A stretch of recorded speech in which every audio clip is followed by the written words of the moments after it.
Yeah, I'm on a swing. I'm in my front yard, and it's probably really weird, right? But I had just made that video about my experience when I got sick back in 2019. And so it didn't just end there, which is kind of wacky. So after I got out of the hospital, there was some recovery, there was some rehab, all that stuff that happens when you're in a coma for like a month.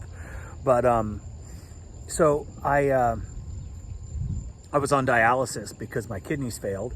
Obviously, the heart, the lungs, all that stuff came back online, I guess. But my kidneys did not, and they were saying that I can't remember all the terminology, but long story short, they said the kidneys would come back eventually, but I needed to be on dialysis. So I was on dialysis for like, I want to say about a month after I got out of the hospital. And so I was on dialysis, and it was absolutely miserable. I absolutely feel for anybody that has to live with that. Mine was acute, that's the word. It was acute, whatever. So they were expecting it to get better. And it was, I want to say I had to sit in that stinking chair for like 4 hours, 3 times a week. You really couldn't go out of town. You really couldn't do anything because you were tethered to that chair, kind of like a lot of guys are tethered to their truck. So you were there, and there was no way out. But eventually that all got better. So my wife and I and my youngest daughter, we go down to St. Augustine where my mom lives, because obviously, you know, I hadn't been anywhere since all that happened. And we get down there, and it's nice, you know, kind of just a change of scenery.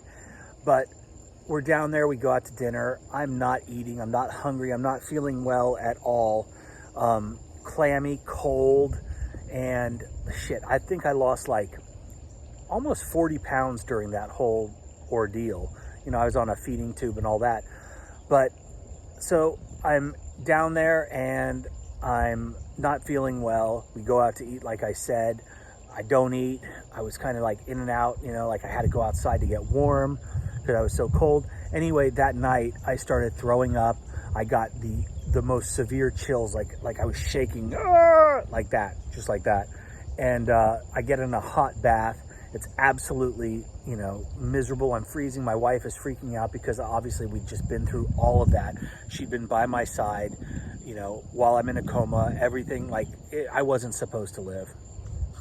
And so she calls the doctor, and he's like, you guys got to come back. So the next morning we get up, we go back to Savannah and immediately go to the hospital. They check me in again to the ER, and they start doing blood tests, right? So if you remember from the last video, I had bilateral walking pneumonia, which I didn't tell you in that last video. So my heart filled up with fluid, my lungs filled up with fluid, and because of that, all my organs shut down. They were able, obviously, to fix me, and I'm out of the hospital. I just get off dialysis. I'm down in St. Augustine, and then this happens. So after being admitted, and I'm in the hospital for like another week, right? And I had something called serratia. Now you can Google that, serratia. I can't spell it, but Google it. And serratia is a blood infection that is from the CCU, the critical care unit. It is like a super infection. They couldn't figure it out for like 3 or 4 days. It was a whole thing. Like, I got so frustrated. I tried to check myself out. They said you can't go because it's called absent without medical leave or something like that, and then insurance wouldn't pay for it. But I said screw it, and my wife took my shoes, so I Ubered home. I didn't have shoes on. I was totally done being in a hospital, and then the doctor calls back and says, hey, you've got serratia, we need to treat it, we know what to do, we'll get you all back to normal. So it's been like a never-ending story with this whole, you know, health crisis. But the bottom line is, God interceded for me, which doesn't make much sense because I was not one of his people. I am now. I saw the light. I actually saw the light. Not many people can say that, but my sorry ass had to see that. I needed empirical proof. So all of you guys, all of you Christians that just have blind faith, like, I so much admire that, because I was not that guy. I had to have my butt kicked and it shoved in my face, and now I believe it. And you know, it's kind of an amazing thing, but I don't know where this is going. I feel moved to tell my story, and my story is I was broken.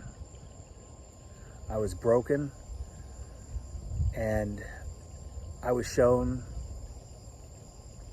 the light. Like, that's legit. And you know, my whole life was changed. My perspective on everything was changed. I did a lot of dumb shit, and the rest of my life is going to be fixing that. And you know, my goal with this channel, my goal with, you know, the Next Level course and all of that is to help people. And you know, I hope it helps. Anyway, again, I'm on this swing. It's weird, I know, but you know, thanks for watching.